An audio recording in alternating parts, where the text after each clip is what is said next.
வணக்கம். செய்திகள் வாசிப்பது எம் பிரியா. ஆக்கிரமிப்பாளருக்கு ஆப்பு அடித்த மேயர் ஜெகன்.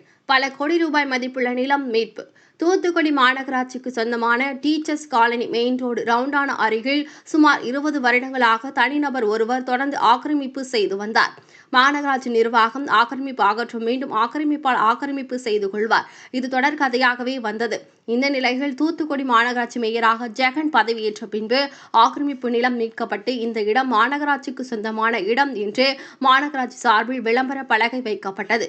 ஆனால் மீண்டும் ஆக்கிரமிப்பாளர் ஆக்கிரமிப்பு செய்து வந்தால் இதுபோல பலமுறை தொடர்ந்து ஆக்கிரமிப்பு செய்து வந்ததை அடுத்து கடந்த வாரம் மாநகராட்சி நிர்வாகம் ஆக்கிரமிப்பு இடத்தை அதிரடியாக அகற்றியது. இந்த பல கோடி ரூபாய் மதிப்புள்ள இடம் தொடர்ந்து ஆக்கிரமிப்பாளர் ஆக்கிரமிப்பு செய்வதை தடுக்க மாநகராட்சி மேயர் ஜெகன் அதிகாரிகளுடன் ஆலோசனை நடத்தி ஒரு முடிவு எடுக்கப்பட்டது. அதன்படி அந்த இடத்தில் சாலை அமைக்க மாநகராட்சி நிர்வாகம் முடிவு செய்து உடனடியாக அதற்கான நடவடிக்கையை மாநகராட்சி நிர்வாகம் மேற்கொண்டது. இதனை அடுத்து பல கோடி ரூபாய் மதிப்புள்ள டீச்சர்ஸ் காலனி மெயின் ரோட்டில் ரவுண்டானா ஆக்கிரமிப்பு மீட்கப்பட்ட இடத்தை மேயர் ஜெகன் இன்று நேரில் அதிகாரிகளுடன் ஆய்வு மேற்கொண்டார். அப்போது அந்த இடத்தில் உள்ள ஒரு மரத்தை உடனடியாக அப்புறப்படுத்திவிட்டு சாலையை விரிவாக்கம் செய்து ரோடு அமைக்க வேண்டும் என்று, எப்படி ரோடு அமைக்க வேண்டும் என்று அதிகாரிகளுக்கு மாநகராட்சி மேயர் ஜெகன் அதிரடியாக உத்தரவிட்டார்.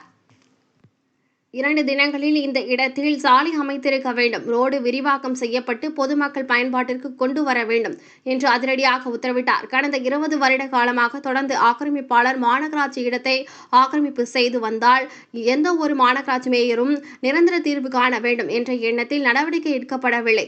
ஆக்கிரமிப்பு அகற்றப்படும், மீண்டும் ஆக்கிரமிப்பாளர் ஆக்கிரமிப்பு செய்வார். இதுதான் தொடர் கதையாகி வந்தது. இந்த நிலையில் மாநகராட்சி மேயர் ஜெகன் பல கோடி ரூபாய் மதிப்புள்ள இடத்தை அதிரடியாக ஆக்கிரமிப்பாளரிடம் இருந்து மீட்டு உடனடியாக பொதுமக்கள் பயன்பாட்டிற்கு சாலை அமைக்கப்பட்டது. பொதுமக்கள் மத்தியில் பெரும் வரவேற்பு பெற்றுள்ளது என்பது குறிப்பிடத்தக்கது. ஆக்கிரமிப்பாளருக்கு ஆப்பு அடிக்கப்பட்டது.